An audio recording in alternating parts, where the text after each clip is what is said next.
I do want to shout out a couple of people here. Scroll.in, shout out to Scroll.in because they really made a great article on this, and because of which I was able to gather a lot of information. So, shout out to Scroll.in, and again, shout out to a Redditor here, Redditor underscore 53.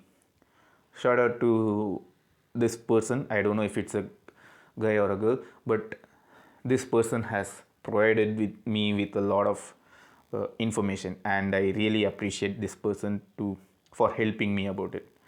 And yeah, shout out to these two people.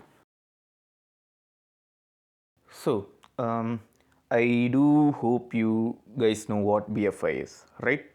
The Basketball Federation of India. It was an it was and it still is an affiliate of the FIBA. And you know what happened in 2016?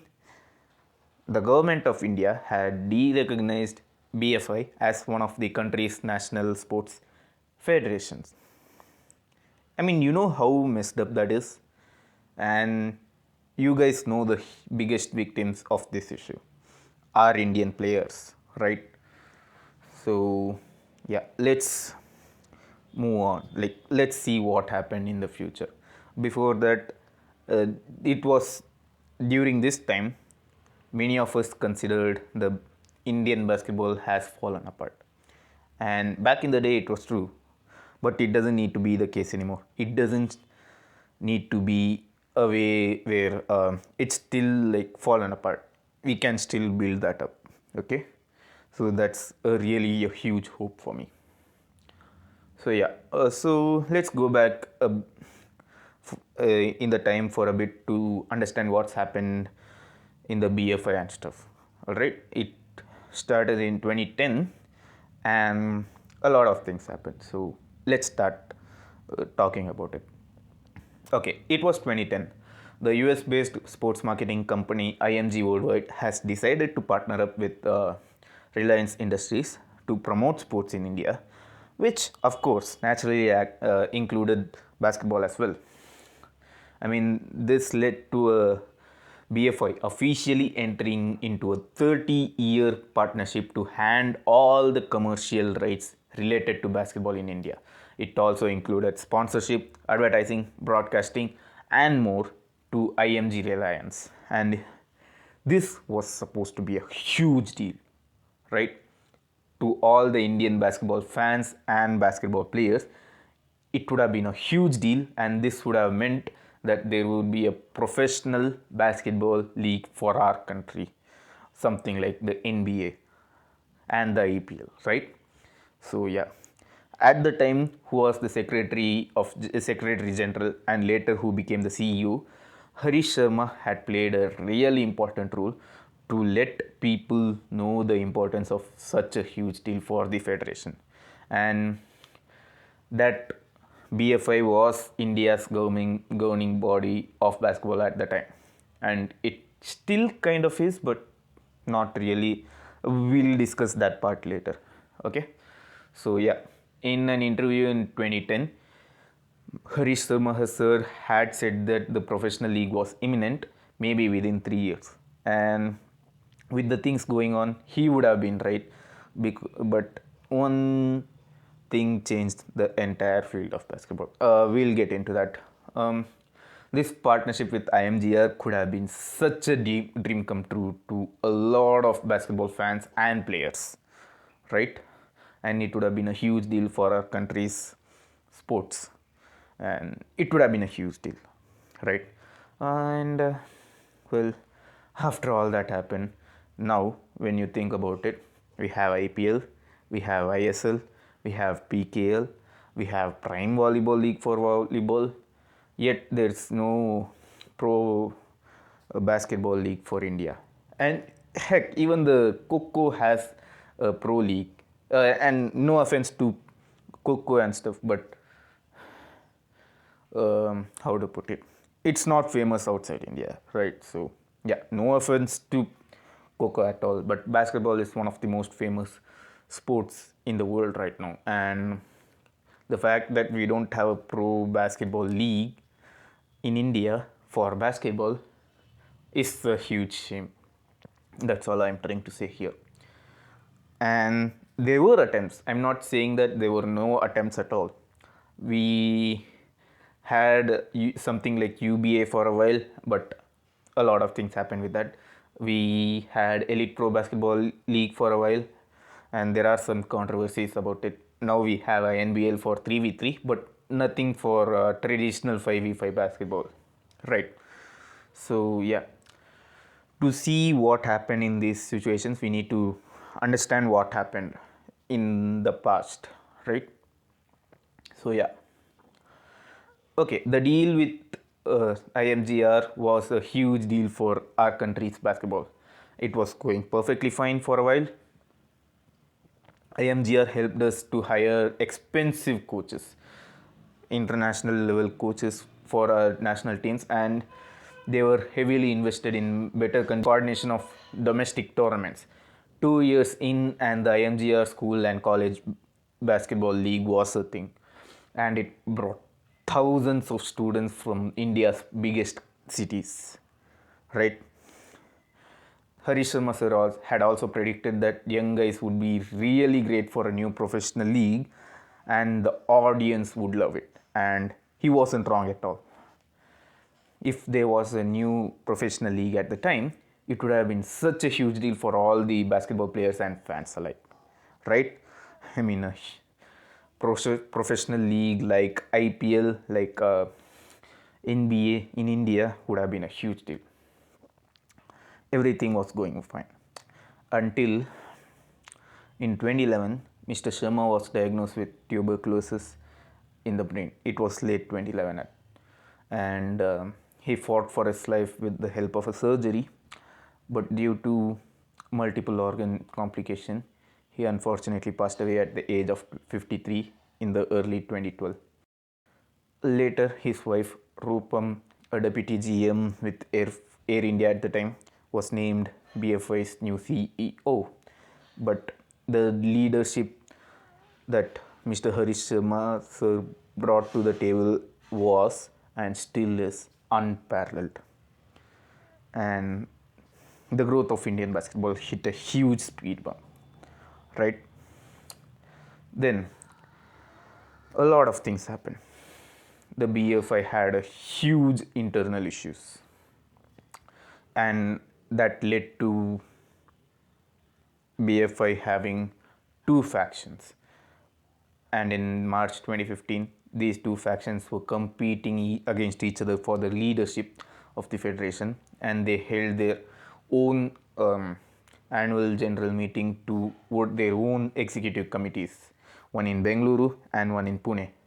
And in March 27th, 2015, Bengaluru voted for K. Govindraj, who was the secretary of Karnataka Basketball Association at the time. And on March 28th, the very next day, Pune voted for Poonam Mahajan, who was a BJP politician and a member of parliament at the time, as the president, and Rupam Sharma as the secretary general. On one hand, the Bengaluru faction claimed that they were created within the BFI's original constitution and were able to earn the recognition of FIBA to rightfully govern basketball. On the other, the Mahajan Sharma partnership had a lot of political advantages and were able to coax the Ministry of Youth Affairs and Sports to put on hold all the official basketball events in the country until the government recognized the office bearers of the BFI. While all this was going on, our government de-recognized the BFI among the country's national sports federations. You know what was messed up at the time? Because of that, a lot of things happened. You guys know the Indian Olympic Association, right? Because of all the internal problems, Indian Olympic Association didn't take the permission of the BFI, and they directly took the Indian players for the South Asian Games in 2016 that was supposed to be happening in the Guwahati. And it would have been a historic moment for India because the Indian women were supposed to play against the Pakistan's team, and it was India versus Pakistan, it was supposed to be a huge deal, right? And yes, it didn't happen because government of India derecognized BFI, and FIBA um, totally cancelled the South Asian Games basketball part of business. So yeah, it was a huge deal for the Indian players.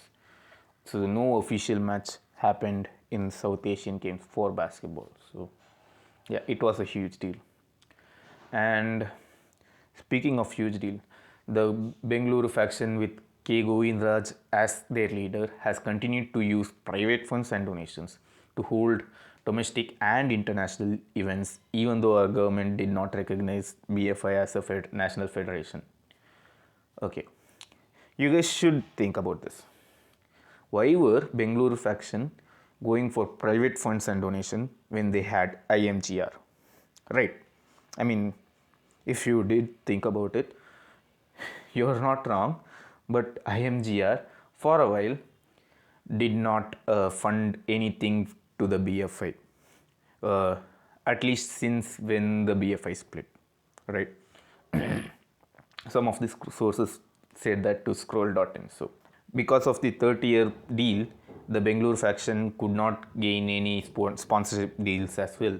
And since IMGR did not respond to any of the requests and complaints, BFI filed a record of termination of the contract in 2016, rightfully so.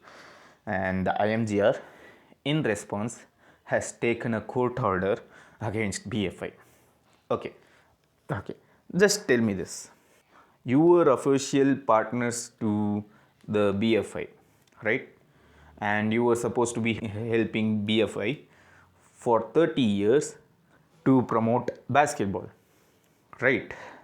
And you did not do that. You were trying to hold money without responding to any of the requests and complaint, and just don't let them to do anything, and you will file a court order for that if they try to terminate the contract. Come on, IMGR, please grow up. And that wasn't the only problem. BFI wasn't in the clear either, because we had two factions. Some states supported the Pune faction, some states supported the Bengaluru faction, and because of that there's no unity, and because of that only the government of India did not recognize BFI as one of the one of the national federations, and because of that the FIBA had to cancel the basketball side of the South Asian Games at the year at least. So yeah. Later, the American-backed UBA came in with their own tournament, Pro Basketball League.